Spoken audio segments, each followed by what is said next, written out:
క్రీస్తును నీవు ఇతరులకు చూపెడితే ఒక జీవితాన్ని నువ్వు రక్షిస్తున్నావు. దేవునికి స్తోత్రం. ప్రతి విధమైన కీడు నుండి ఒక ప్రాణాన్ని నువ్వు రక్షిస్తున్నావు. అందుకే సువార్త చేయాలి. సువార్త అందించు వారి పాదములట పర్వతముల మీద అతి సుందరంగా కనబడుతుంది. సువార్త అనేది దేవుని శక్తి. అంటే పునరుద్ధానములో నీ విశ్వాసం, క్రీస్తు మరణములో నీ విశ్వాసం, యేసు ప్రభు రెండవసారి రానున్నాడంటే విశ్వాసం. పరలోకంలో మనమందరము ప్రభుతో ఆనందించబోతున్నామంటే అది విశ్వాసం.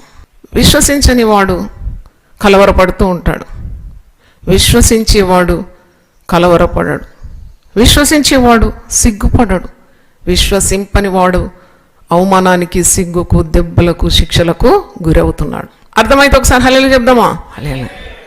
కాబట్టి క్రీస్తునందున్న విశ్వాసమే మన విజయమై ఉన్నది.